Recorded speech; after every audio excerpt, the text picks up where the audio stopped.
Реальность, к которой ты привык, больше не существует. Экономический кризис привел к всплеску безработицы среди молодых специалистов, лишив возможности планировать свою жизнь, строить семью, приобретать жилье и личный транспорт.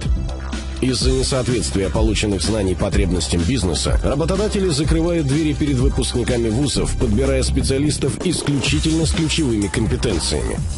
Работы в традиционных отраслях становится меньше, и конкурировать за нее приходится не только с иностранцами, но и с роботами и бактериями, которые выполняют те же функции, только дешевле, качественней и без перерывов на обед.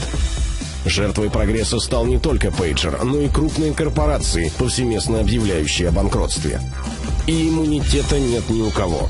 И финансовый запас не является защитой. Инфляция пожирает накопления, а банковская система трещит по швам, заливая экономику необеспеченными деньгами. Время долгосрочной стабильности истекло, и даже знания имеют срок годности. Вовремя не реализовавшись, они скисают и становятся бесполезными.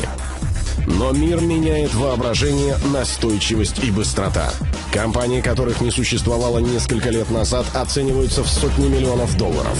Молодые режиссеры снимают коммерчески успешные фильмы, производство которых финансируют тысячи пользователей интернета. Неизвестные музыкальные исполнители взбираются на вершины чартов за несколько суток. На политическом Олимпе вспыхивают новые звезды, организовывая волнения, перевороты и революции. А школьники и студенты становятся миллионерами, младшие из которых зарабатывают первый миллион в 14 лет.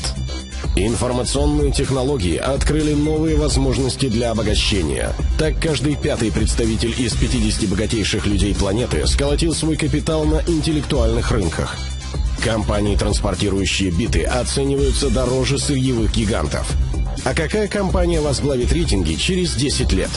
Прямо сегодня, именно сейчас.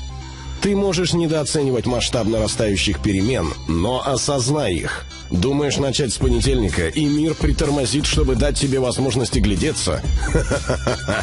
Варианта 2. Быть причиной изменений или пассивно наблюдать за ними со стороны. Решать тебе. Но помни, отказ от выбора – это тоже выбор. И неважно, кто ты, с нами ты узнаешь, как начать действовать, где найти ресурсы, какие использовать инструменты и какие развить компетенции.